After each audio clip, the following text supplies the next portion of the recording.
and to the republic for which it stands, one nation, under God, indivisible, with liberty and justice for all.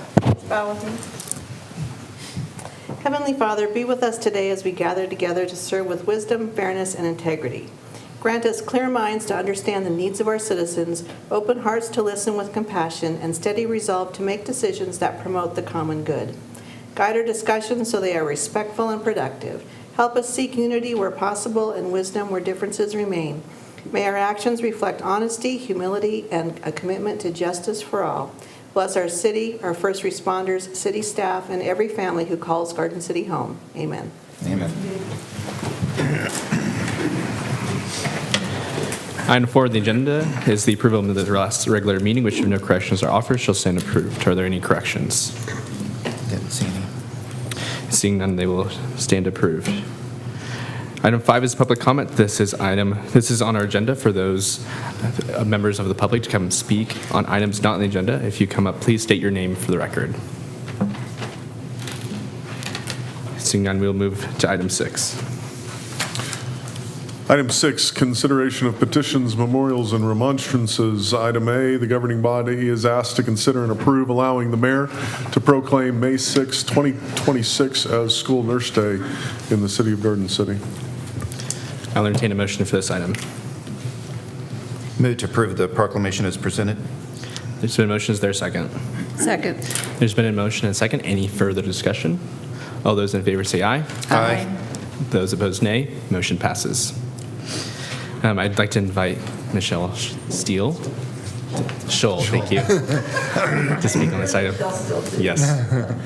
Hi, thank you so much for declaring May 6th as School Nurse Day. I've been a school nurse for approximately about 20 years and a nurse for 40 years. So school nurses play a critical role in supporting the health, wellness, and academic success of students nationwide. With over 40% of school-aged children affected by chronic or mental health conditions, school nurses play a vital role in improving attendance, reducing health disparities, and supporting student success. School nurses positively impact students, families, and schools by providing direct care, managing chronic conditions, promoting mental health and school attendance, connecting families to community resources, and coordinating care to break down barriers to health care. School nurses are critical to all aspects of student health, and we advocate for a school nurse in every school. Great. And I'll read this proclamation. Whereas students are the future, and by investing in them today, we are ensuring our world for tomorrow. Families deserve to feel confident that their children will be cared for when they are at school, and all students have a right to have their physical and mental health needs safely met while in the school setting. Students today face more complex and life-threatening health problems requiring care in school.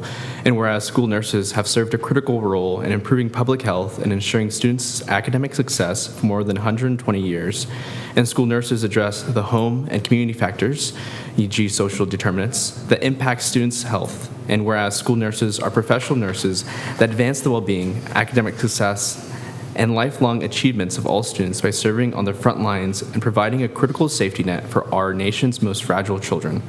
And whereas school nurses act as a liaison to the school community, families, and healthcare providers on behalf of children's health by promoting wellness and improving health outcomes for our nation's children.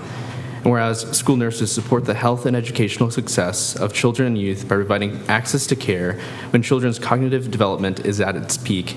And whereas school nurses are members of a school-based teams, e.g. School Health Services 504, IEPs, disaster emergency planning, providing care coordination to address the school population. And whereas school nurses understand the link between health and learning and are in a positive position to make a positive difference for children every day. Now, therefore, I, Tom Nguyen, Mayor of the City of Garden City, do hereby proclaim Wednesday, May 6, 2026 as School Nurse Day and encourage all citizens of Garden City, Kansas to celebrate and acknowledge the accomplishments of school nurses and their efforts to meet the needs of today's children by providing and advocating quality student-centered care, and offer gratitude for school nurses who contribute to our local communities by supporting students to stay healthy, in school, safe, and ready to learn, and keeping parents and guardians at work. Signed and sealed this 20th day of April 2026, Tom Nguyen, Mayor.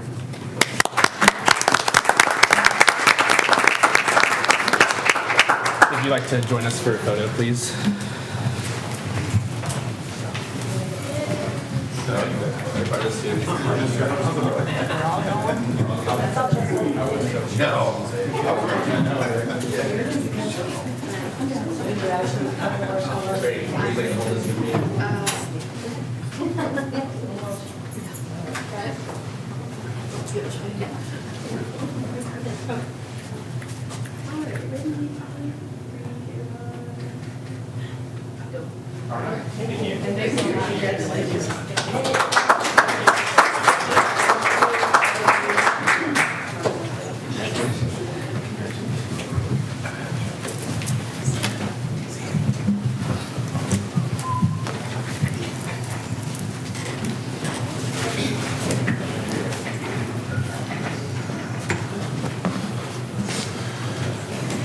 Item 6B, the governing body is asked to consider and approve allowing the mayor to proclaim May 3rd through 9th, 2026 as Drinking Water Week in Garden City, Kansas.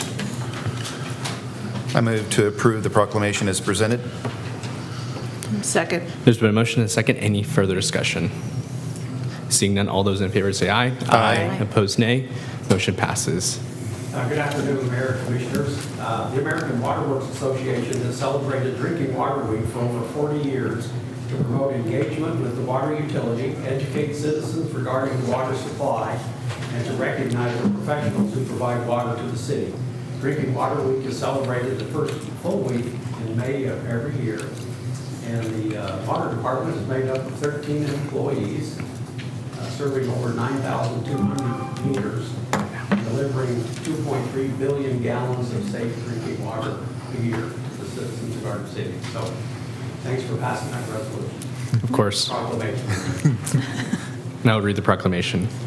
Whereas water is our most valuable natural resource, and whereas drinking water serves a vital role in daily life, serving an essential purpose to health, hydration, hygiene needs for the quality of life our citizens enjoy, and whereas tap water delivers public health protection, fire protection, support for our economy, and quality of life, and whereas the hard work performed by the entire water sector, from the operators ensuring the safety and quality of drinking water to water distribution staff maintaining the infrastructure communities rely on to transport high-quality drinking water from its source to consumers' taps, and whereas the City of Garden City is also embarking on new projects to increase water reuse, construct a new water tower to ensure adequate storage and pressure, and provide programs to encourage water conservation, preserving water needed for health, hydration, and hygiene needs, and whereas we are all stewards of our source of water and the infrastructure upon which current and future generations depend, and whereas the citizens of our city are called upon to help protect our source waters from pollution, practice water conservation, and get involved with our water by familiarizing themselves with it. Now therefore be it resolved that by virtue of the authority vested in me as mayor of our city, I do hereby proclaim May 3rd through the 9th, 2026 as Drinking Water Week in the City of Garden City, and encourage the citizens of Garden City to seek information about their water supply and its role in the community. Signed and sealed this 20th day of April 2026. Tom Nguyen, Mayor.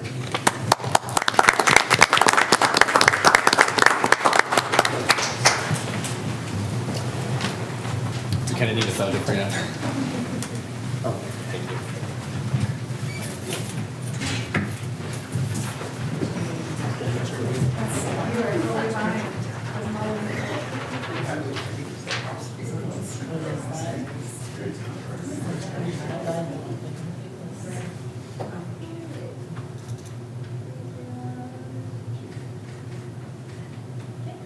Say water.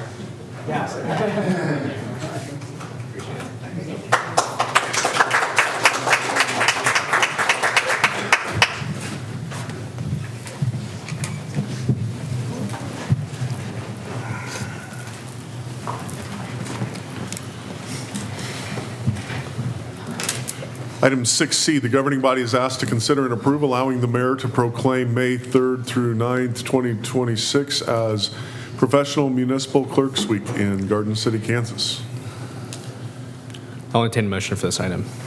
I'll move to approve the proclamation as presented. There's been a motion. Is there a second? I second. There's been a motion and a second. Any further discussion? Seeing none, all those in favor say aye. Aye. Opposed, nay. Motion passes. Seelan, do you want to talk about this item?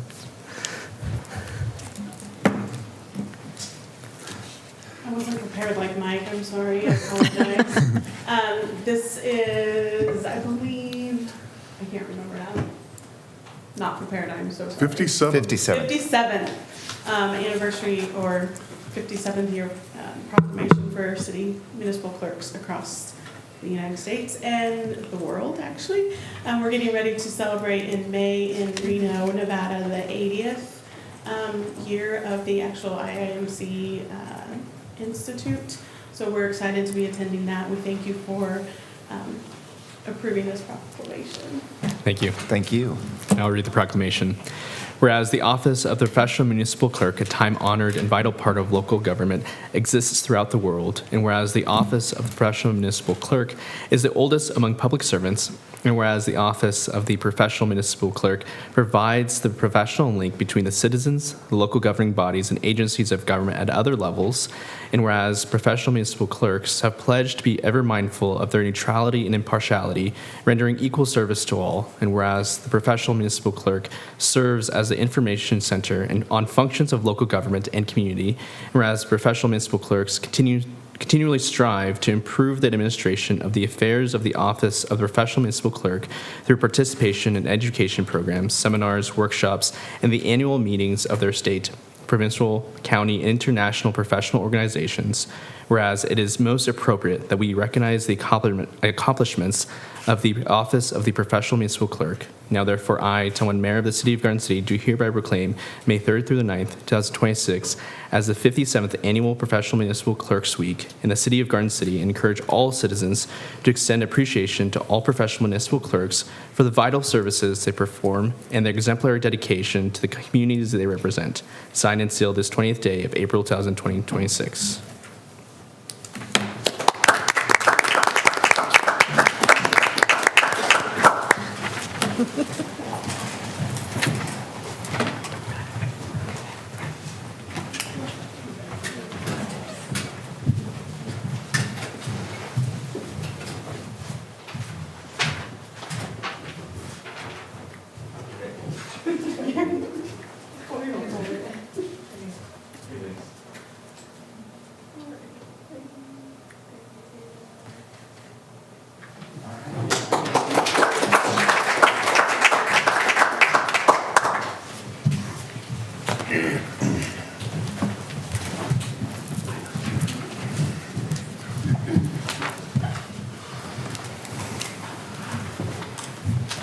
Item 6D, the governing body is asked to consider and approve a request from the Parks and Recreation Department to allow, under Code Section 6-1, possession, consumption, and sale of cereal, malt beverages, or alcoholic liquor at the Parks and Recreation tailgate in the park to be held at Stevens Park on June 6, 2026, from 12:30 to 5 p.m. during Beef Empire Days. Jared. Good afternoon. Actually, I have one correction on here, and I do apologize for that. It is going to actually be on June 7th. So, the event will be a grilling competition. We will have live music, vendors, a hamburger feed for the public, and a beer garden provided by Hidden Trails Brewing. The beer garden will be roped off in its own area, and Hidden Trail will be using their license to sell alcoholic beverages. Alternatives, number one, the governing body may approve the Parks and Recreation Department's request to allow, under Code Section 6-1, possession, consumption, and sale of cereal, malt beverage, and alcoholic liquor at the Parks and Recreation tailgate in the park to be held at Stevens Park on June 7th, 2026. Between 12:30 and 5 p.m. during the Beef Empire Days. Alternative 2, the governing body may not approve the Parks and Recreation Department's request to allow, under Code Section 6-1, possession, consumption, and sale of cereal, malt beverages, or alcoholic liquor at the Parks and Recreation tailgate in the park to be held at Stevens Park on June 7th, 2026, from 12:30 to 5 p.m. During the Beef Empire Days. Staff recommendation, staff recommends the governing body approve the Parks and Recreation Department's request to allow, under Code Section 6-1, possession, consumption, and sale of cereal, malt beverages or alcoholic liquor at the Parks and Recreation tailgate in the park to be held at Stevens Park on June 7th, 2026 from 12:30 to 5 p.m. during the beef and fire days. Physical note, there is none. Any questions for staff? So the application submitted, will it be corrected with the new date? Yeah, we can. Okay.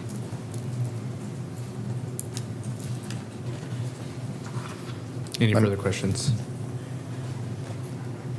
I'll entertain a motion.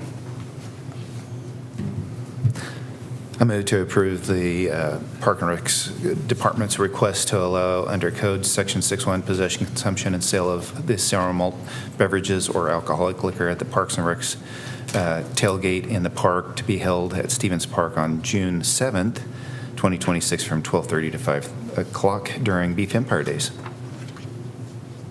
There's been a motion. Is there a second? I second. There's been a motion and a second. Any further discussion? Seeing none, all those in favor say aye. Aye. Opposed, nay. Motion passes. Thank you. Thanks. Item 7A, Finney County Administrator Derek Ramos is here and will provide an update on the progress with the Finney County Jail project. Derek. Good afternoon, Mayor and Commissioners. The Board of County Commissioners recently approved the selection of McCown Gordon Construction as the construction manager at risk. This followed a structured RFQ and RFP process that evaluated qualifications, fee proposals, and overall project approach. The selection committee included representation from the city and county, and I want to specifically thank Vice Mayor Deb Euler and city staff for their time, input, and partnership throughout this process. Their involvement helped ensure strong coordination and a shared perspective on a project that is important for our entire community. McCown Gordon was selected based on best overall value, not just cost, but also their experience with similar detention facilities, their approach to the project, and the community's confidence in their ability to successfully deliver on the project. So with this approval, we are now moving on to the next phase of the project and the continuance of pre-construction services, but with the CMAR. This critical step is important as it brings construction manager on early to work alongside our county staff and our design team with HMN Architects on cost estimating, constructability, reviews, value engineering, and schedule development. The goal is to create better cost certainty, reduce risk, and keep the project aligned with the established budget and timeline as design continues to move forward. So overall, this is a significant milestone for this project. And we're in a good position as we continue advancing towards construction. So we appreciate the continued partnership with the city, and we're looking forward to this project completion. I did want to give an update for the LEC as well. It looks like the timeline to go out for a request for qualifications for design firms or CMAR, construction manager at risk firms, would be sometime in the month of June, possibly towards the end of June. So I'm happy to answer any questions the governing body may have.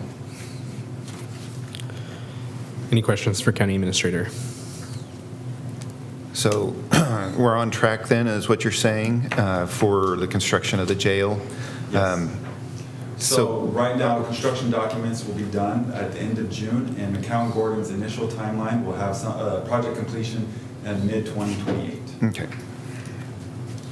So still on schedule then, is what Still you're on saying? schedule. All right. And then LEC is the same way with kind of on track, and then they'll kind of coordinate between those There'll be two. some Yep. coordination that happens there. Sounds good. It was a great process to be a part of, and I enjoyed being on that committee and going through it. And so thank you for your guidance and leadership throughout that whole process. Thank you.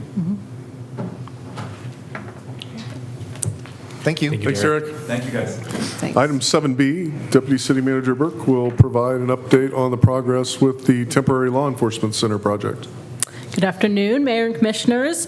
At the December 2nd, 2025 City Commission meeting, the governing body approved a renovation agreement between the city and Kathy Koster Trust. Total project cost after that was approved was $5,439,246, and this included the contingency associated with the project as well. Since that time, Dick Construction has been working on the outlined improvements, and they've made significant progress over the last 4 months. Currently, they're finishing up framing, installation of conduit, and they've actually started drywalling on the PD side of that building. So it's definitely starting to take shape and look like an office space.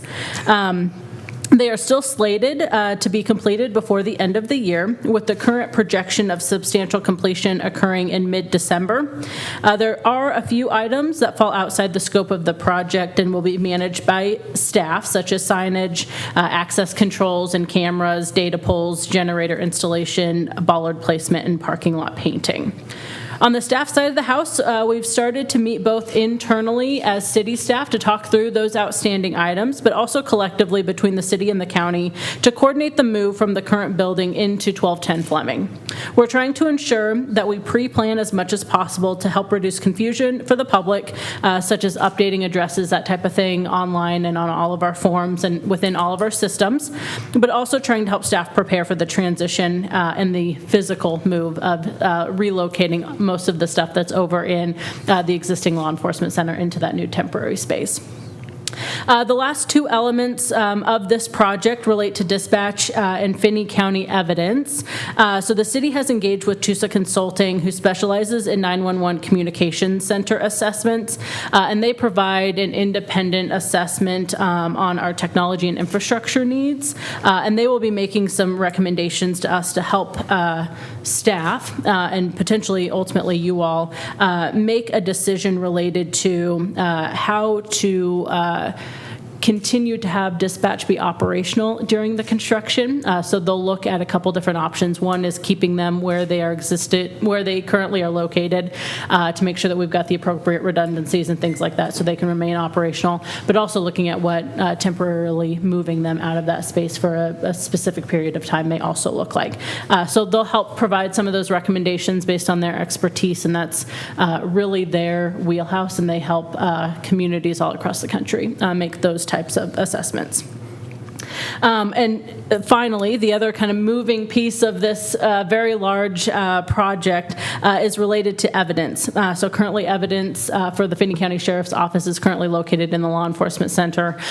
We are working with them to, again, temporarily relocate them into our evidence building so that they can also get out of that space while the renovations are ongoing. So I wanted to provide very brief updates on those smaller projects within this much larger project of figuring out where everyone is going to go so that they can fully remodel our existing law enforcement center. So with that, I'd be happy to answer any questions you all may have. So it sounds like we're on track then to, Yeah. you said by the end of the year. By the end of the year, Should yes. be able to move in. Yes, they are looking at substantial completion. I think it's December 16th is the date they've got identified. So there'll still be some punch list items after that. So as we get a little bit closer to that date, we'll start figuring out when we can start the physical move portion of that project. And we'll work through a communication plan as well, so that we're communicating that with the public, so they know where to go as well. Okay. Great. Sounds good. Thank you, Danielle. Item 7C, Finney County Director of Emergency Medical Services Smith is present to provide a quarterly update. Kenny? Nope. Or Assistant Director. So I'll be coming to these instead of Kenny from now on. I think the version you'll have was written by him, so there'll be a little bit of changes, but not many. In the first quarter of 2026, I was hired as the Assistant Director who oversees the educational program. Since then, I've hit the ground running with educational programs that include the Garden City Fire Department. Once a month, we meet up and try to get at least 2 hours of continuing education. I also provide advanced level classes for our ALS providers. Station 1 at 8th and Mary is coming along very nicely. Concrete is poured and we'll start with landscaping next month. Overhead mechanical is still being worked on and should have the final paint put in place later this month. For the first quarter, we ran 1,024 calls compared to 1,015 and 1,005 in 2024 and 2025 respectively.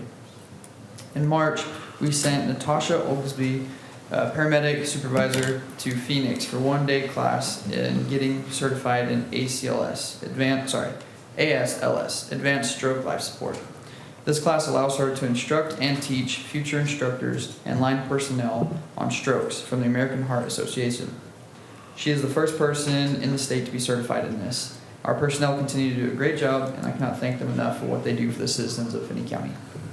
And then, not sure the other parts you'll have, but just a little bit of a chart on showing about the majority of our calls are, well, about 1/3 of the calls are being ran out of Station 1, and then Station 3's got another pretty big chunk out of it. And then air medical also takes a lot, but the rest should be the county response. Open up to any questions y'all have. Thank you. Nope, thank you. Good job. Thank you, Luke.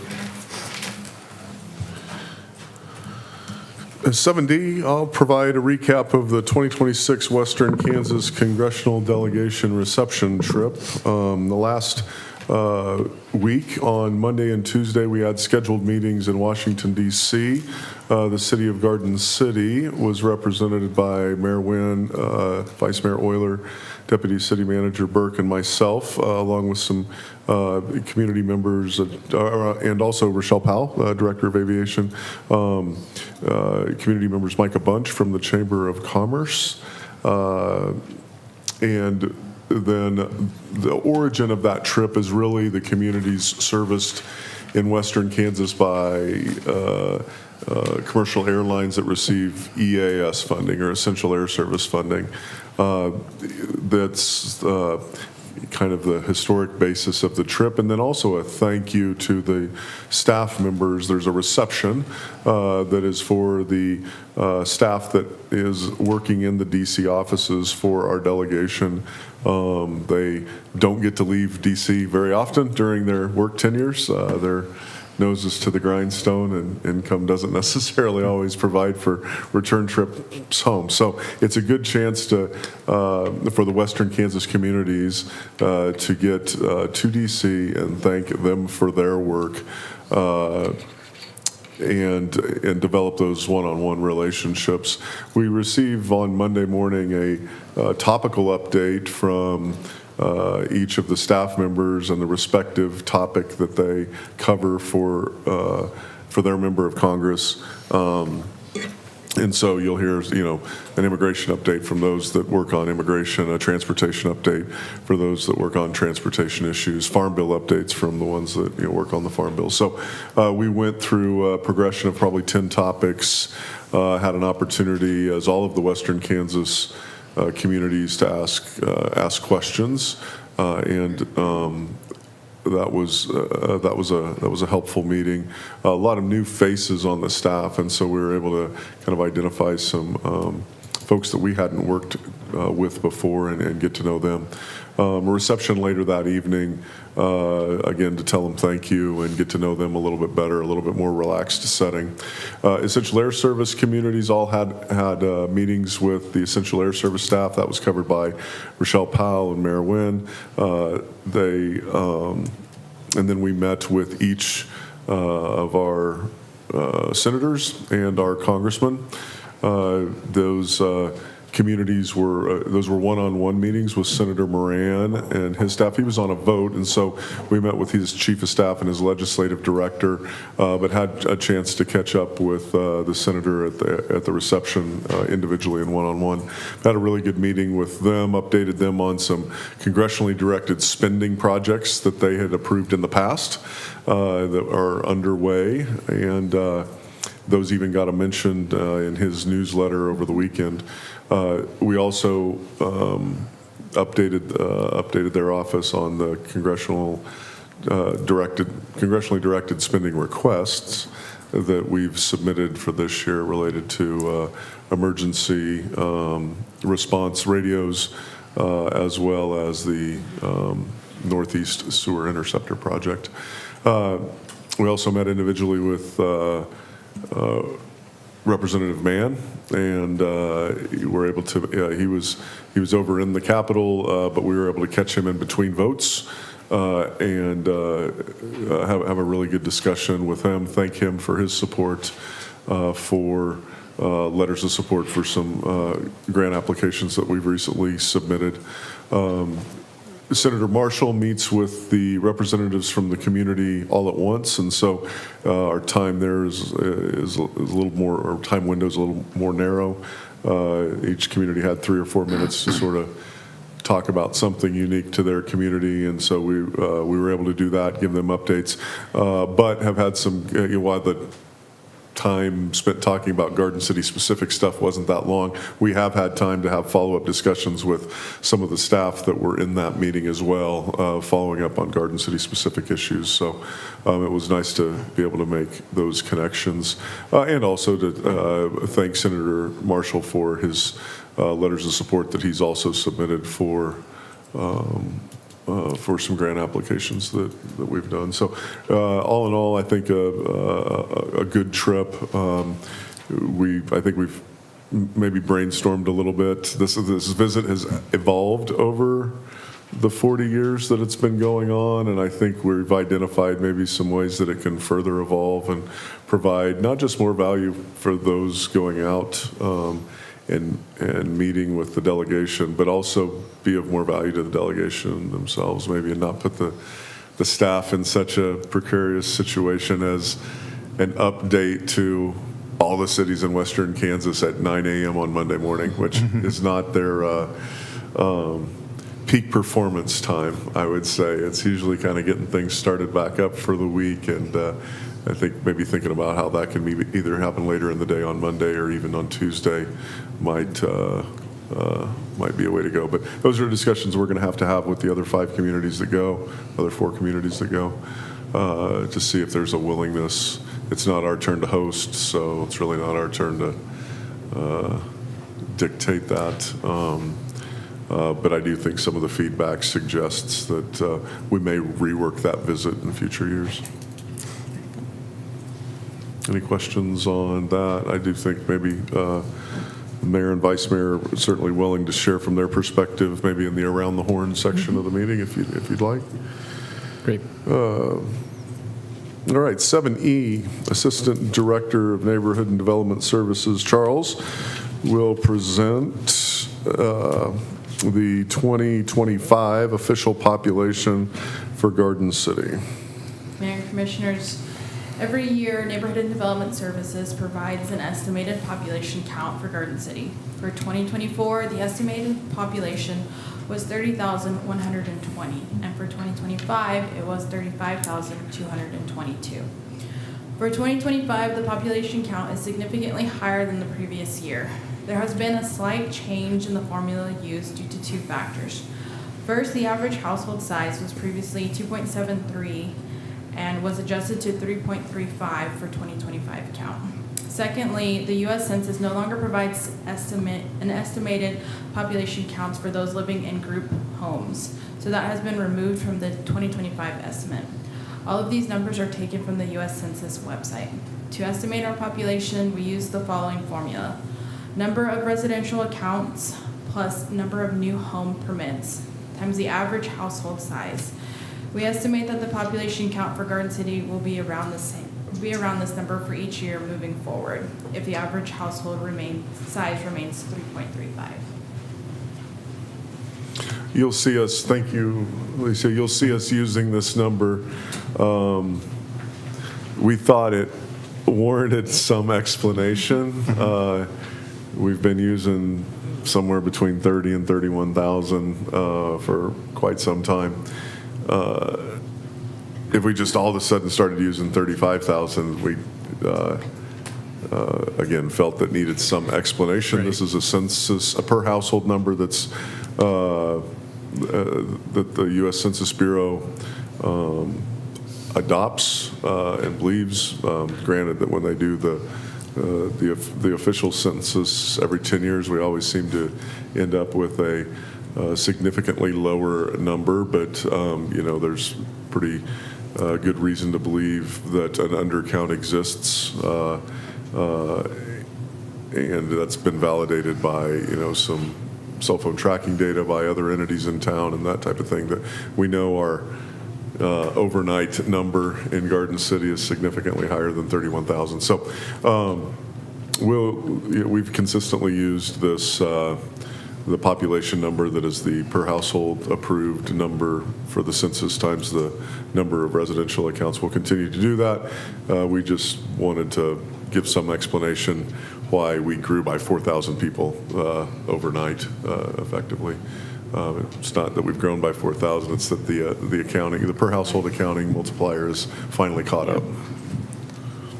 So going from the 2.73 to the 3.35, is that something that we got from the census, or so that's the census update of what they're using now? Yes, Okay. yes. Yeah, and that number is specifically for Garden City. So a lot of the times that the average household, they provide, there's different ones. They have one for Kansas, they have one for Garden City, but it did change. And over the last couple of years, it's kind of gone up and down, 2.73, 2.88, just up and down. And so this last year that they did, it went up to that 3.35. Okay.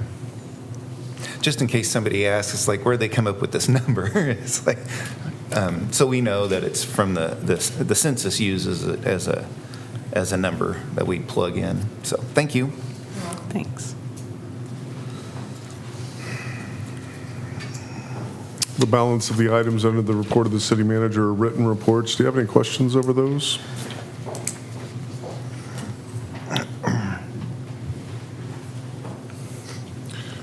(7M), the final item under manager's report is a communications from Cox regarding their lineup change pursuant to their franchise agreement with the city. Moving on to item 8, meetings of note. We'll call your attention that the location of the May 6th Live Well Finney County Health Coalition meeting is changed. There's a conflict at the St. Catherine classroom. It'll be located at the city admin meeting room here, second floor, 301 North 8th at 12 p.m. That, I think we're ready for item 9, consideration of the appropriation ordinance. If approved, it would be ordinance number 2609-2026A. I move to approve appropriation ordinance number 2609-2026A. There's been a motion. Is there a second? I second. There's been a motion and a second. Any further discussion? Seeing none, all those in favor say aye. Aye. Opposed, nay. Motion passes. Item 10, consideration of ordinances and resolutions. 10A, the governing body is asked to consider and approve an ordinance adjusting retail electric rates. If approved, it would be ordinance number 3047-2026. Mike. Yes, good afternoon, Mayor and Commissioners. On the background here, on April 7th, 2026, the governing body directed staff to create an ordinance that would adjust electric rates up by 5% effective May 1st, 2026, and again on January 1st, 2027, with reduced revenues in fiscal year 2025 and projected increased expenditures in power supply and transmission costs over the next 5 years, and additional rate adjustments are required. The overall wholesale power cost to Garden City will continue to rise, with projections for 2026 to 2031 showing an additional 11.4% increase. Of this increase, 33% is related to network transmission costs, in addition to power supply costs rising. The major build-out across the United States to meet the growing demand is also driving up distribution equipment costs. This includes transformers, switchgear, distribution feeders, and substations. Besides rising costs, Garden City, like all utilities, is facing ongoing supply chain bottlenecks with the increased risk due to volatility and procurement restraints.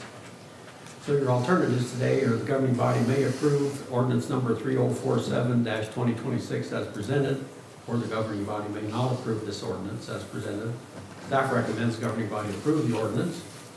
And under a fiscal note, with a 5% increase in retail rates effective May 1st, 2026, and an additional 5% increase on January 1, 2027, this would generate approximately $876,000 in 2026 and an additional $2,783,000 in 2027 for a total increase in revenue from May of 26 through December of 2027 of $3,659,000 to the electric fund.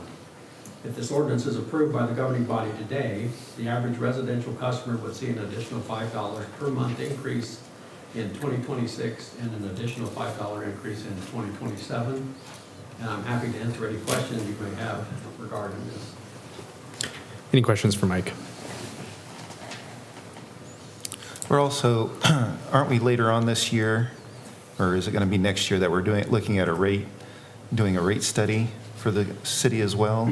Yes, Wasn't that part of the goal that we had? Yeah, I the think? recommendation was in January of probably February of 2027 would be to do a full cost of service study based upon 2026's actual expenditures. And then that information would be brought back to the governing body to determine what steps need to be taken, if any, moving forward.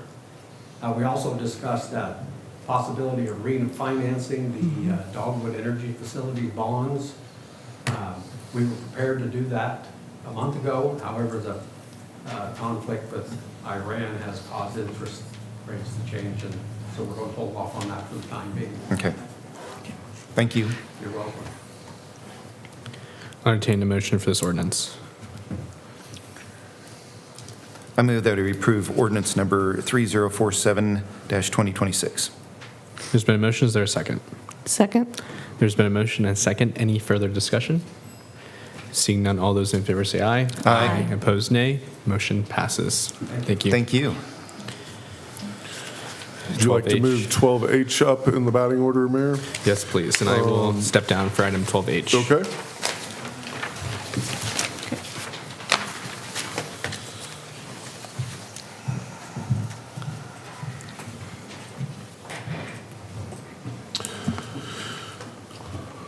All right, Commissioners, item 12H, the governing body is asked to consider and approve a letter of support to the Kansas Department of Transportation for a Safe Routes to School Planning Grant application by Livewell, Finney County. I'm here to answer any questions you might have. It is just a planning grant, and hopefully we will obtain it with your support. We have the support of the school district, and then after we get the plans back, then we can decide if we want to do some of the recommendations that are put before us.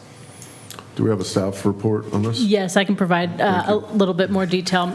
So Safe Routes to School is a federally funded program that promotes walking, biking, and rolling to school through policies, programs, and infrastructure improvements. The Kansas Department of Transportation administers this program in Kansas, and Livewell, Finney County is pursuing a planning grant to develop a plan for USD 457 within the community. Letters of support from both USD 457 and the city are required for this application, and if awarded, KDOT's consultant Tool Design will develop a Safe Routes to School plan for up to 8 schools in Garden City. The plan will include an evaluation of school arrival and dismissal operations, safety data, existing programs, and infrastructure conditions, and will identify potential infrastructure and programmatic improvements to support safe walking, biking, and rolling to school. Live Well, USD 457, and city staff will participate in the planning process. Upon completion, the plan will serve as a tool to guide capital improvement program planning, support the city's ADA transition plan, strengthen future grant applications, and expand Safe Routes to School programs and activities. An adopted Safe Routes to School plan is also a prerequisite for future programming grants and may support future transportation alternative program infrastructure funding requests as well. The grant would fully cover plan development costs. The only anticipated cost to the city is some staff time associated with participation in the planning process. And I will just add that Livewell has been really great to work with on this application so far. We really appreciate them reaching out to us and bringing us in as such an active partner in this grant application. The alternatives before you: 1, the governing body may approve the letter of support to the Kansas Department of Transportation for a Safe Routes to School planning grant application by Livewell, Finney County, or alternative 2, you may not support approval of that letter. Staff recommends providing the letter of support. There's no fiscal impact associated with this, and between the two of us, hopefully we can answer any questions you may have. Are there any questions? One thing that I would like to add on, I heard from Ann Cat this week. She is a Safe Routes to School coordinator, and she wanted me to put in information about all of our schools. So they're looking at our district to do all of them. which would be great. Hopefully, that's what will happen, but right now, we can only submit for 8. Gotcha. As of right now, do we know of any other community in the area that is applying for the same grant? No, I do not know. I'm not aware of any either. Any other questions? Is there a motion? I'll make a motion that we approve a letter of support to the Kansas Department of Transportation for Safe Routes to Schools Planning Grant application by Live Well, Finney County. Is there a second? I second. Okay, it's been moved and seconded. Any other discussion? All those in favor say aye. Aye. Opposed? Motion carries. Thanks, Don. Thank you very much. Thanks, Don.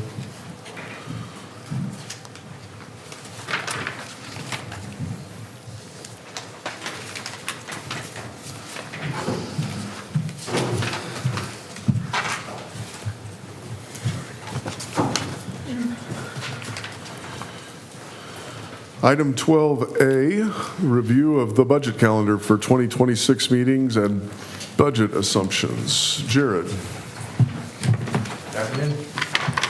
I'll walk you through the different tabs you have in the budget calendar that I gave you today.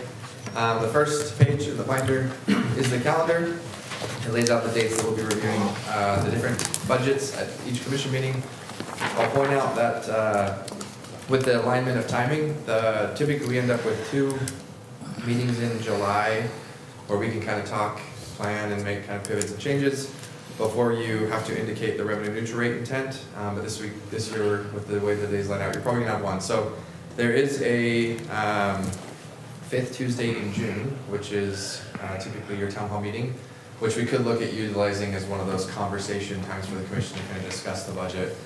You wouldn't take action necessarily, but you give direction to the city staff as to what kind of levers to pull or things to do. So that may be a pivot this year, is that one of those meetings may end up being at an evening occurrence, which may open the door to have some more public input than you would have at 1 p.m. on a Tuesday. So maybe an experiment there for us to try out. The rest of the calendar pretty much follows normal suit. We'll kind of finalize everything at the August 4th meeting. The intent to then publish our hearing. And then the September meeting will be our hearing, our R&R hearing if necessary, as well as our budget hearing. And then we'll have to have everything finalized in the county by October 1st. The next few pages, especially for Karen being new to the commission, they talk through the budget process. It's a pretty good explanation of the different funds and what they do. I'll hit on that a little bit as we go through each budget, just for the benefit of those who are new or returning. But my focus will be kind of high level, kind of big ticks, one direction or another, or changes or things that are outside the norm when I go through those budgets. So this explanation really talks you through kind of the purpose, especially of the special revenue funds, the things that are kind of intended for one specific thing. I will point out that if you look at the expenditures on that second page of that kind of the breakdown of the budget process, this gives you some of the assumptions we utilized in calculating budget figures for this year. So it talks about personnel costs, what we calculated for the city's commitment towards employee health insurance. And then on the next page, it talks about Social Security, CAPERS, KPNF. Work comp, we reduced this year for 27, what our contribution was per employee. We've had a couple of years where we've had an increase in work comp insurance costs. We've seen that come down, so we decreased the amount that we're allocating per position. But I will point out that our fuel cost estimates, when we started the process, the estimation was that 26 and 27 would be a slight reduction over 25. Well, that went out the window about a week after we started the process. And so one line that we probably will go back and change throughout is the 26 and then the 27 numbers for fuel, for gas, oil, and diesel.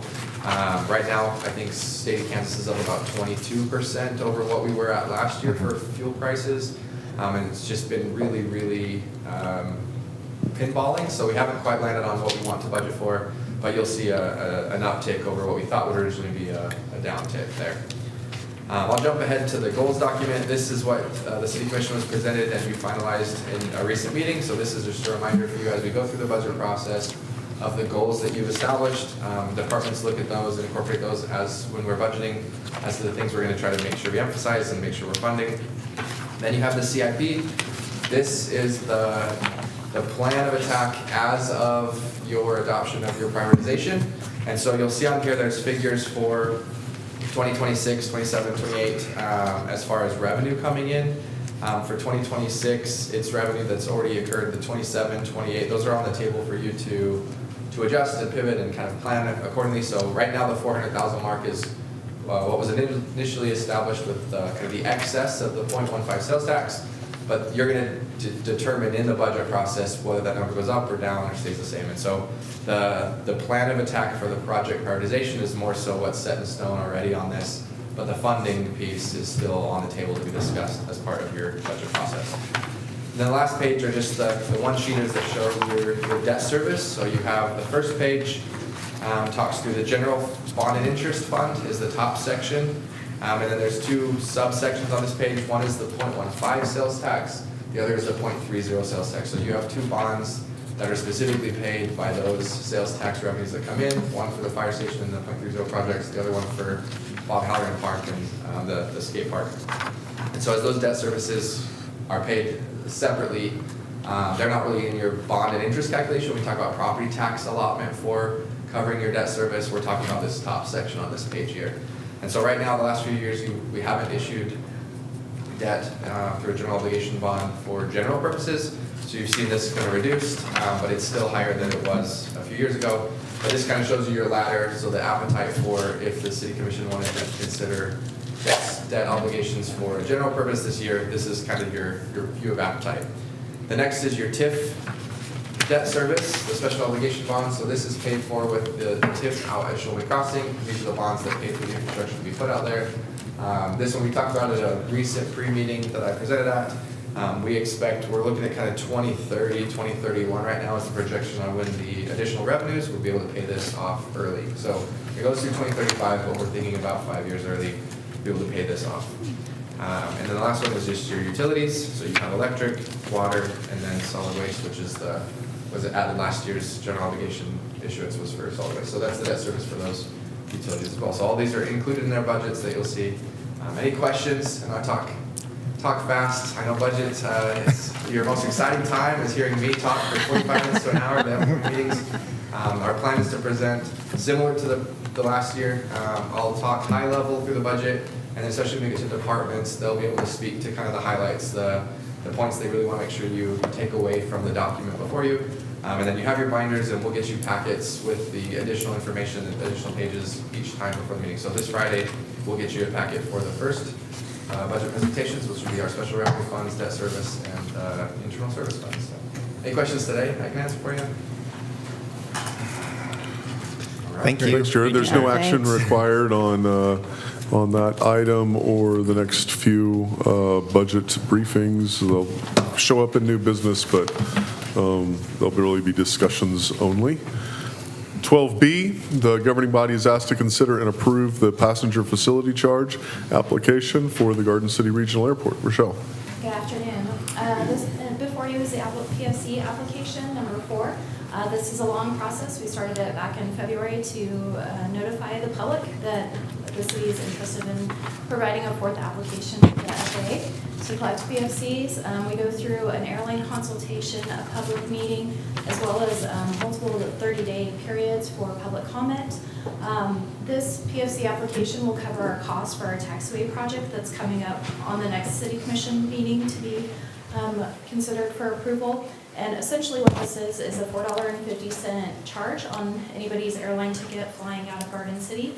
The airline collects the fees, they keep 11 cents, they send $4.39 back to the city of Garden City, and the airport uses that revenue for our 5% cost share of our federal AIP projects. So essentially this application is $260,947, and again, that covers the cost of our taxiway project that we'll start constructing later this year.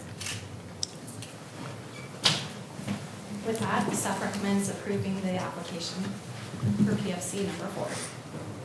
Any questions for Rochelle? I move to approve the passenger facility charge application number 4 for the Garden City Regional Airport. There's been a motion. Is there a second? A second. There's been a motion and a second. Any further discussion? Seeing none, all those in favor say aye. Aye. Opposed, nay. Motion passes. Thank you. Item 12C, the governing body is asked to consider a recommendation from the city attorney and special utility council related to the finding of the fact and conclusion with regards to the selection of a retail electric supplier for properties annexed pursuant to ordinance number 3042-2026. Good afternoon, Mayor and Commissioners. The governing body voted to annex certain real property located on 3 contiguous tracts located near the southwest corner of the intersection of US Highway 50 and North Farmland Road, adjoining the city of Garden City, Kansas, more particularly described as Exhibit A. The annexed property pursuant to ordinance number 3042-2026 on January 20, 2026. The annexation was effective on January 29, 2026. At the time of the annexation, the annexed property was in the retail electric service territory of Wheatland Electric Corporate. Whenever the city annexes lands that is located within the certified territory of a retail electric supplier, the city shall negotiate the issuance of a franchise agreement pursuant to KSA 12-2001 and the amendments thereto, with the retail electric supplier holding a certificate within the annexed area. The city shall make the selection of which supplier receives a franchise to operate within the annexed area. When making such selection, the city shall consider certain factors, including but not limited to A, the public convenience and necessity, B, rates of various suppliers, C, desire of the customer or customers to be served, D, economic impact on the supplier, E, economic impact on the customers of the suppliers, F, the supplier's operational ability to serve the annexed area, G, avoiding wasteful duplications of facilities, H, avoiding unnecessary encumbrance on the landscape, I, preventing the waste of materials and natural resources, J, proposals from any retail electric suppliers holding a certificate in the annexed area, and K, whether the selection is in the public's interest as it relates to all factors considered by the city. And at this time, I'm going to have the City Council, Jennifer Cunningham, present the rest of the ordinance.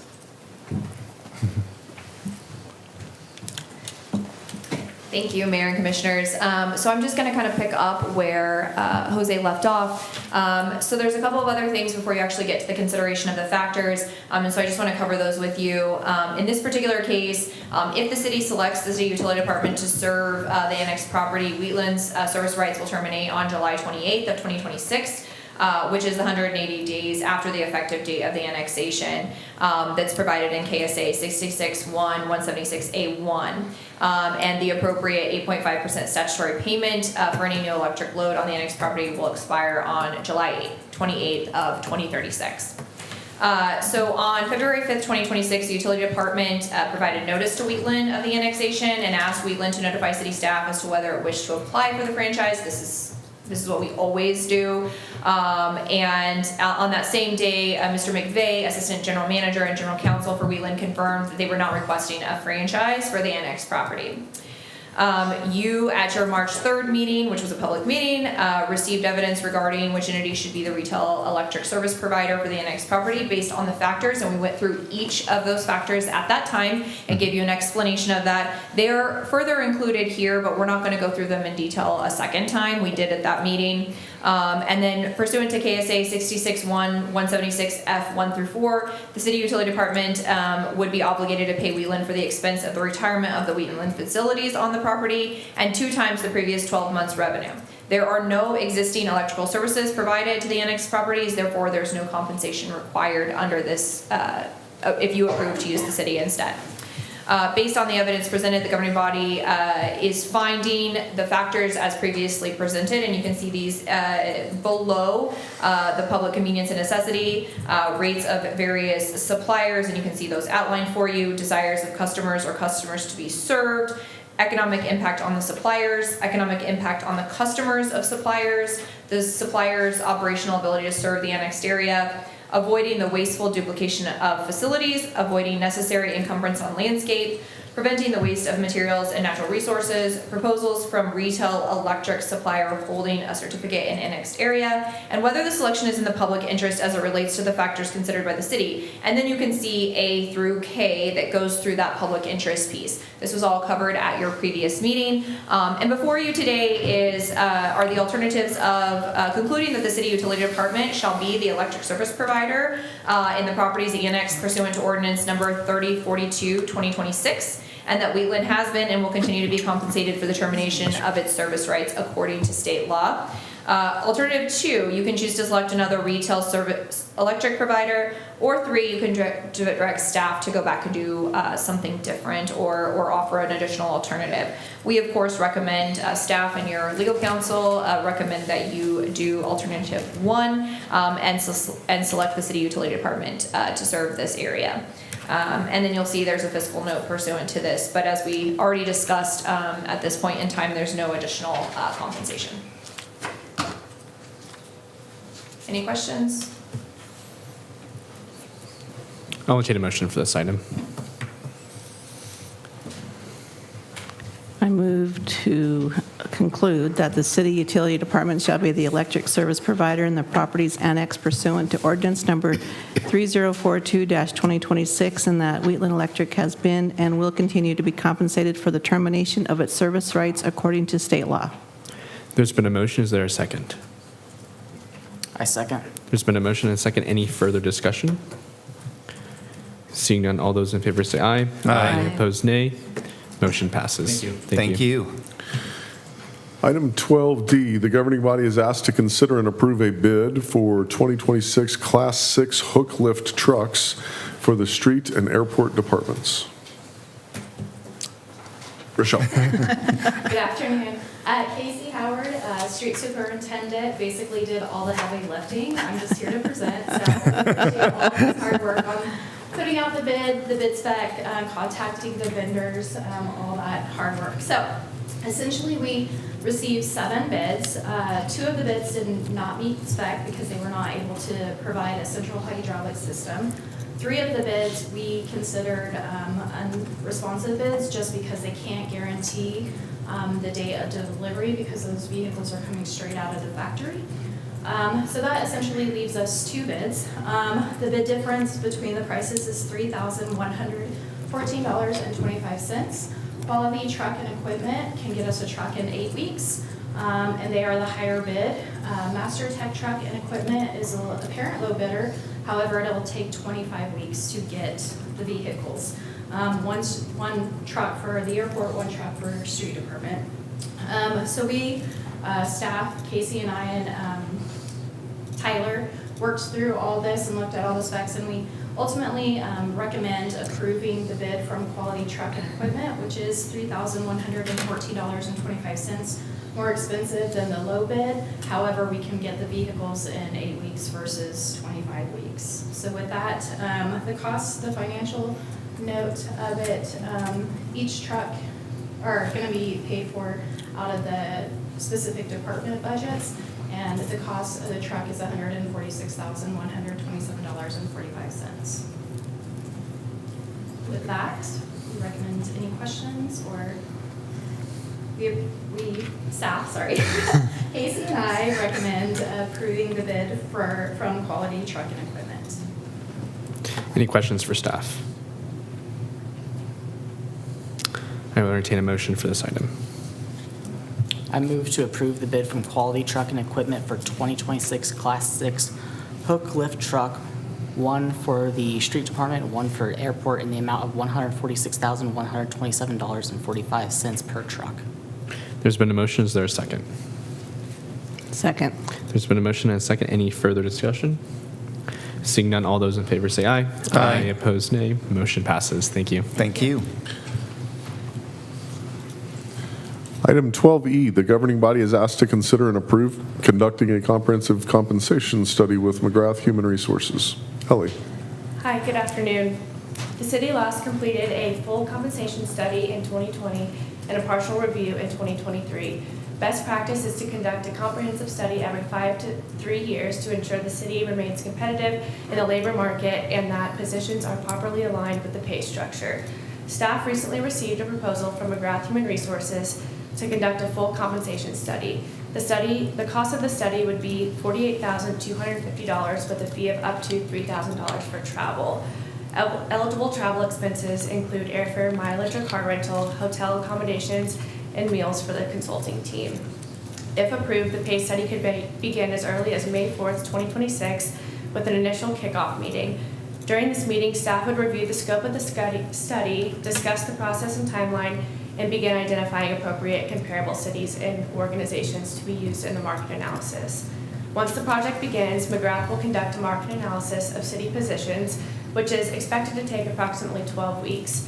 During this time, all employees will be asked to complete a position questionnaire to provide detailed information about their job duties and responsibilities. This information ensures positions are properly evaluated and aligned within the pay structure. The full study is recommended to take approximately 5 to 6 months to complete. If the process begins in May, the study could anticipate a target implementation date of November 1, 2026. Notably, following the 2020 study, the city estimated an implementation cost of $682,100 at that time. While it is difficult to estimate the impact of implementing any recommendations because we do not know whether the scale is out of sync with market value, some historical context can provide perspective. From the implementation of the new scale through the readjustment in 2023, the city was utilizing a 2% annual scale adjustment each January. The 2023 review found that this 2% adjustment had not been sufficient to maintain a competitive pay scale, and the cost to adjust the pay scale back to market in October of 23 was approximately $1,150,000. Since the 2023 review, the city has used a 3% annual adjustment to the scale, aiming to maintain a scale more competitive with the evolving market.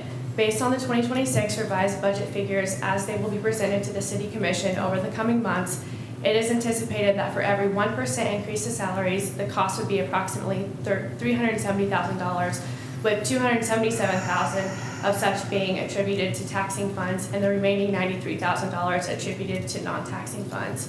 For the 2027 preliminary salary and benefit estimates, a 1% increase in the scale would cost approximately $386,000, with $290,000 from taxing funds and $96,000 from non-taxing funds.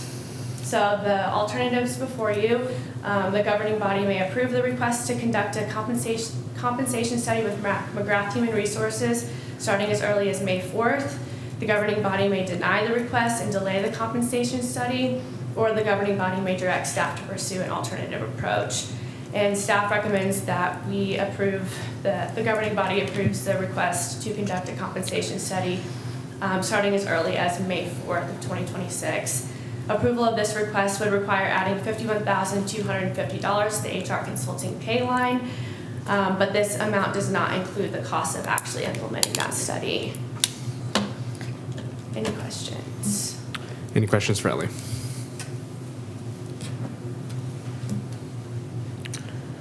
I will entertain a motion for this item. I move that we approve the request to conduct the compensation study with McGrath Human Resources starting as early as May 4th of this year. There's been a motion. Is there a second? I second. There's been a motion and a second. Any further discussion? I just want to comment that the last study that we did was in 2020, and that what is recommended every 3 to 5 years, and for us to be competitive, I agree that we move forward. Right. Any further discussion? Seeing none, all those in favor say aye. Aye. Opposed, nay. Motion passes. Thank you. Thank you. Thanks. Item 12F, the governing body is asked to consider and approve an amendment to the development agreement, Chapel Heights 5th Edition Rural Housing Incentive District. Mayor and Commissioners, the developer, Chapel Heights LLC, is requesting a revision to the categories of eligible reimbursement costs. Through the RHAD program, Chapel Heights LLC is eligible to be reimbursed for the costs listed. The existing total eligible costs are $3,223,590.02. Chapel Heights LLC is requesting to increase the total eligible expenses to $3,347,341 to include interest and landscaping. The increase gives the developer the ability to be reimbursed for the additional cost incurred. However, reimbursement is not guaranteed as it is dependent upon the property tax revenues generated from the district.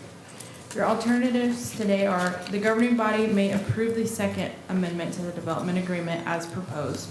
The governing body may approve the second amendment to the development agreement with changes, or the governing body may not approve the second amendment to the development agreement. Staff recommends the governing body approve the second amendment to the development agreement as proposed. And the developer is here as well.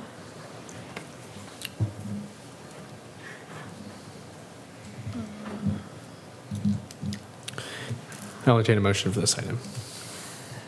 I move to approve the second amendment to the development agreement as proposed. So just, I'll second. There's been a motion and a second. Any further discussion? so I just was going to ask here, so it says on the alternatives, the governing body may approve the second amendment, but then the recommendation is to approve the first amendment? Correct. There is an error. It should be Okay. the second. Okay. Any further discussion? Seeing none, all those in favor say aye. Aye. Opposed, nay. Motion passes. Thank you. Thank you.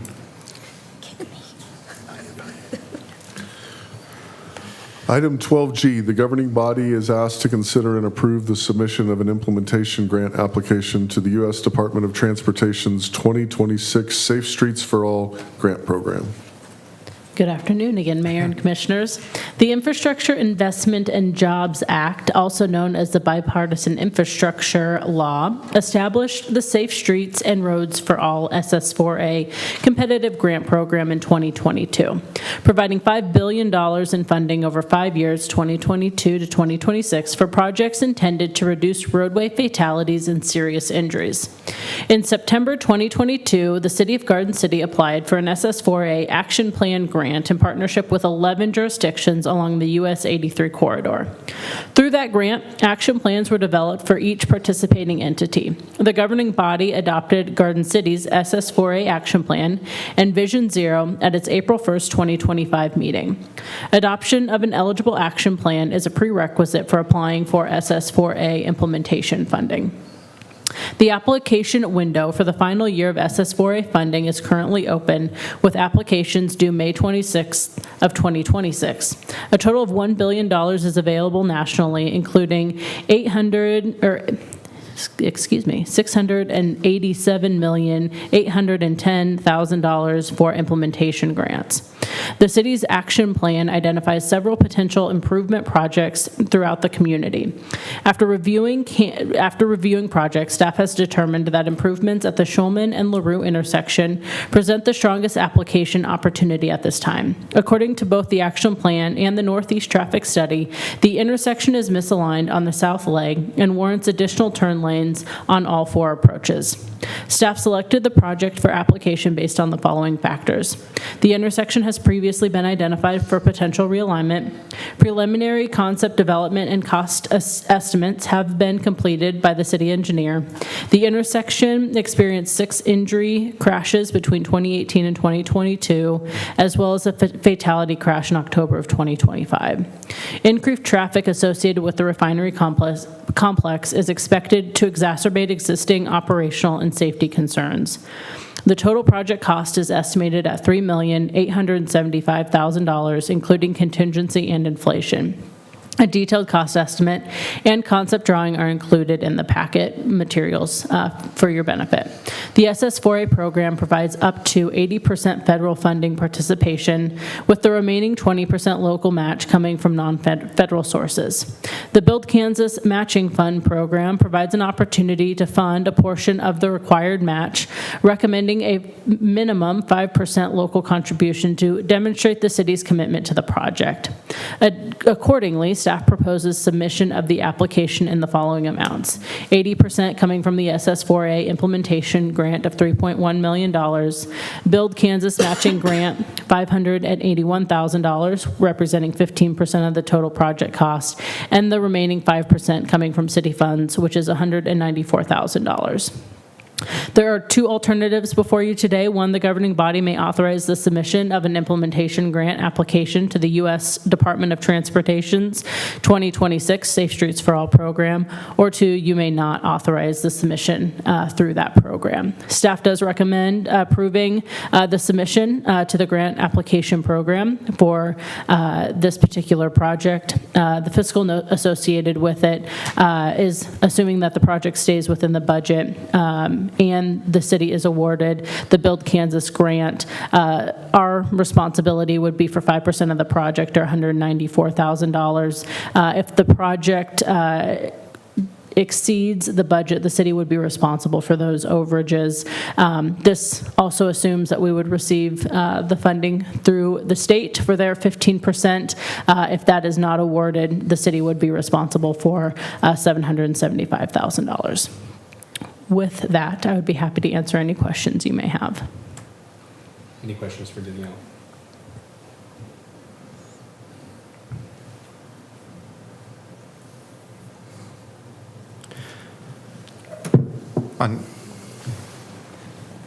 I noticed on the concept drawing, but I didn't see it in the estimate, how it's drawn out and everything. Is that in the right-of-way? We'll be taking that right-of-way to cut into that area.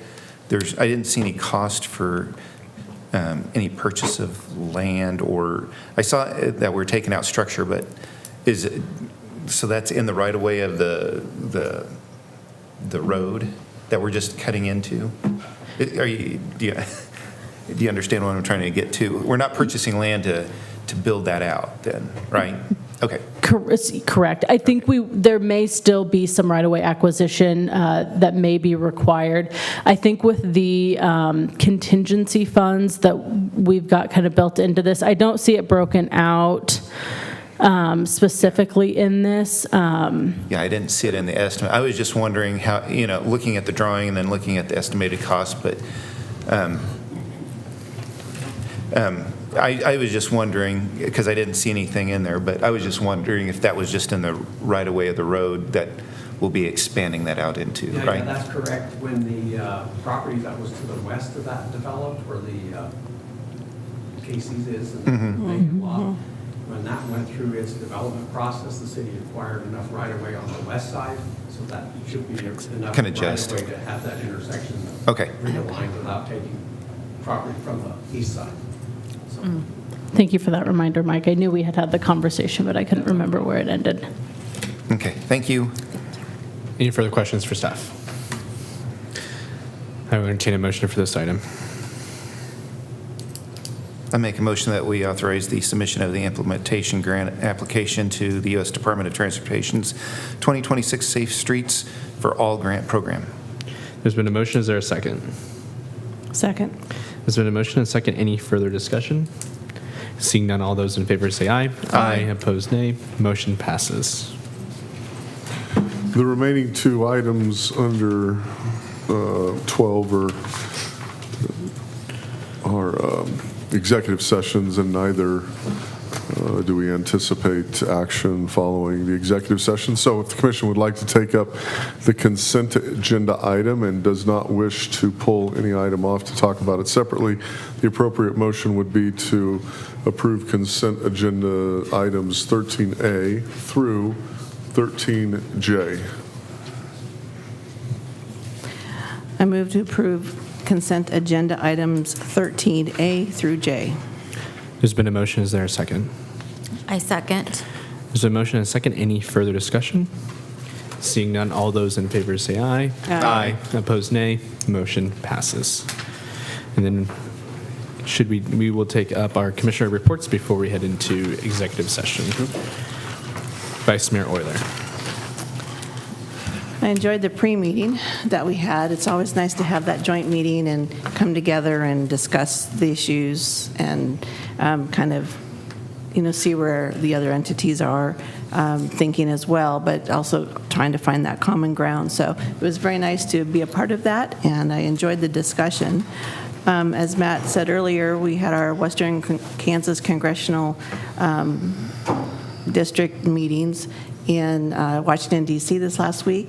Again, always enjoyable to be able to brag on Garden City, thank our national delegation for all the support that they give to us, but then also just visit with the other communities as well and see what they're doing, and they can see what we're doing, and just to have those conversations, because really we're a piece of a bigger part of Western Kansas, and we love Garden City, and that's what we represent, but at the end of the day, it's really about strengthening the region, and we can do that by building those relationships. So it was a very enjoyable time as well.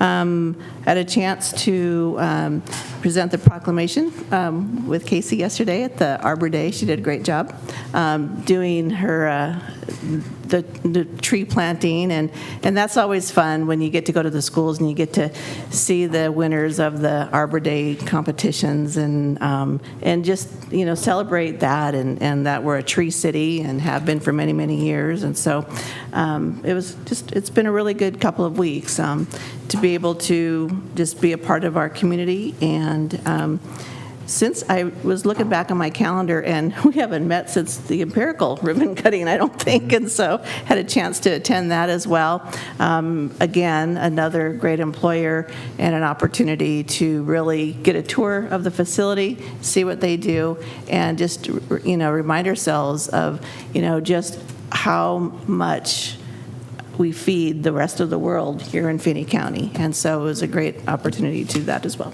That's all I have. Thank you, Vice Mayor Miller. Commissioner Canales-Lozano.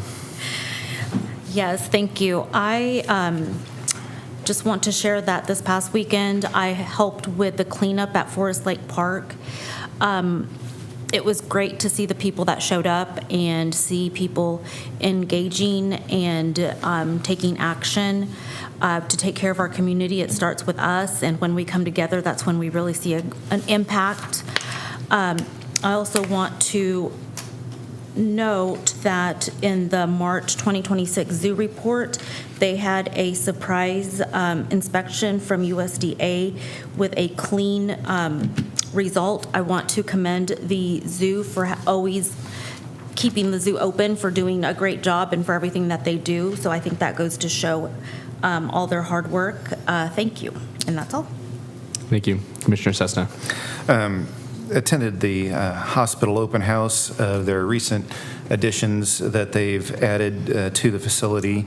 Really nice event about how they're really keeping on top of the leading edge in the community and making us a regional hospital.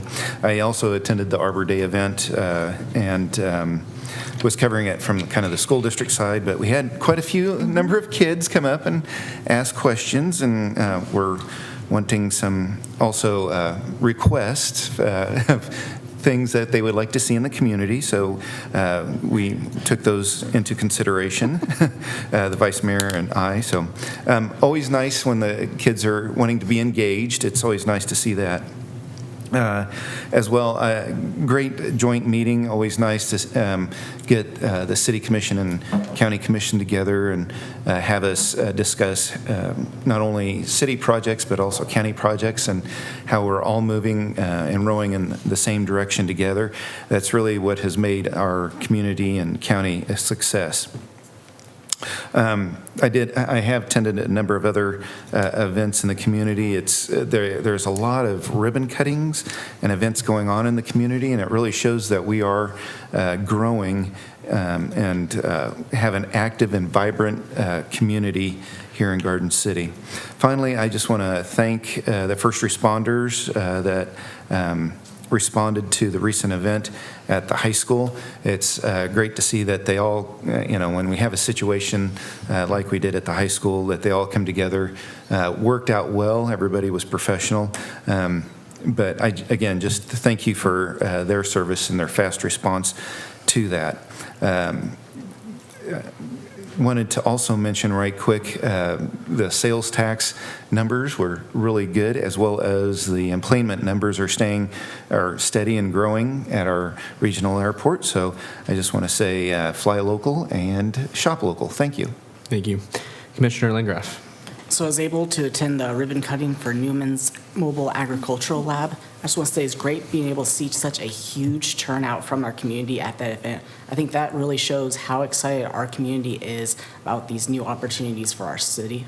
Also was able to attend the Empirical grand opening. It was amazing to be able to just see such a facility of that size. I'm just glad they chose Garden City as the place to have such a wonderful facility. And also, I just want to say that our mayor did a tremendous job speaking at that ribbon cutting as well. Also was able to attend Leadership Kansas's first week of events at Wichita. It was a tremendous opportunity and learning experience, great meeting with leaders from all across Kansas. But the one thing I wanted to bring up was the one thing I constantly heard from alumni was Garden City was my favorite place that we went to on that tour. Then also, what I heard from all these different people that are in my class was how many times they've heard from other people saying, hey, you really need to make sure you go to the Garden City Park because that's the best part. So I think that's really tremendous being able to hear that from so many different leaders. What a joy. Thank you. Yeah, a lot of ribbon cuttings for all of us around the Horn. Obviously, congratulations to our city attorney and their partnership with Morris Lang. It was a fantastic ribbon cutting, very exciting for our community, and also not just us as your clients, but also for the future lawyers of Western Kansas. Along with that was the Empirical ribbon cutting, which I was so impressed by, was just the overwhelming support of our whole community there to support the future growth and also the incredible technology innovations that they have there. And I was able to stop by Career Day at Victor Nellis last week, and it was so fun for them. We went through a little of an exercise for them to plan a city budget and what to spend with that budget, and it was very fascinating. I gave them $15 million to spend, and only one class decided to spend $6 million on an amusement park. And so of the 9 groups, there were only 2 groups that had a functioning city with water and streets. So it was also good to hear that, maybe we don't need a Chick-fil-A if it's in the power of the city to do so, but we do need running water and a sanitary sewer. Yeah, and so also good luck to Pivot Robotics today. They are competing at Worlds today in St. Louis. So it was really joyful to talk with them on Sunday to hear and for them to show off and be so excited about all the hard work that they're putting into this.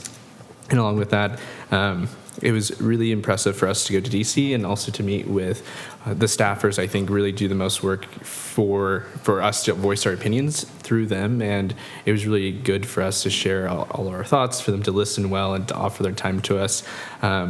I was also it was good to sit in the EAI Essential Air Service meeting to hear the needs of all of our community partners.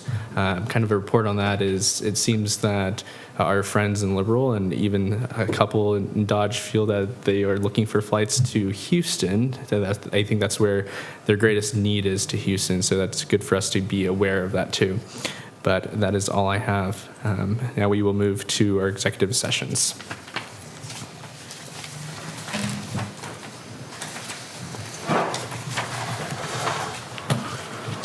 Mayor and Commissioners, the first request for executive session would be for to go in under the exemption of the preliminary discussions related to acquisition of real estate, and I would request that that include the city attorney. Is Jimmy can join? Cover the second one. Okay. So the city attorney, Danielle, Mike Muirhead, and myself for 15 minutes.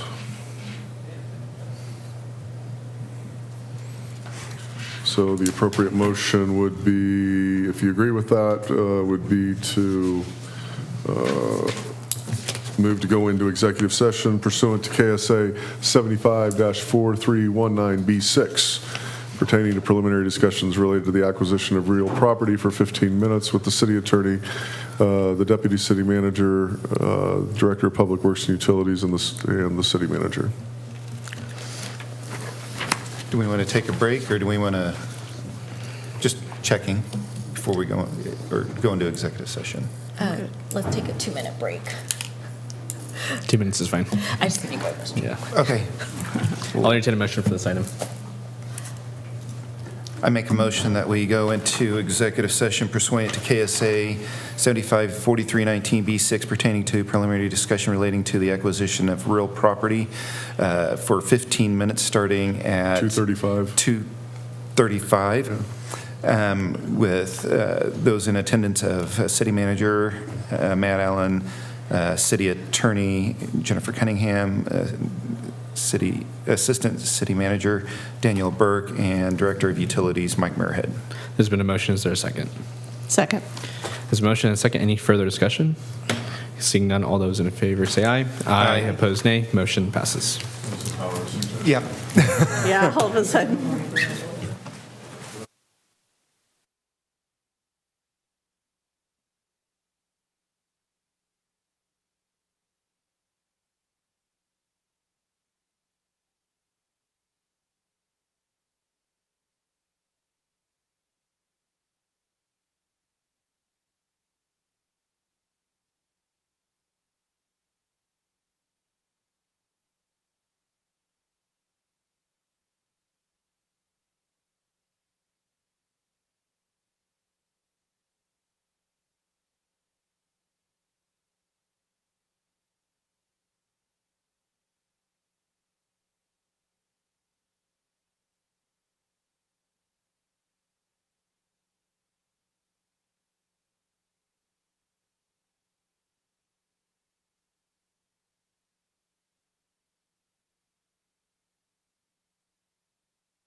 We have exited our executive session and no binding action was taken. This concludes all the items on our agenda. This meeting is adjourned.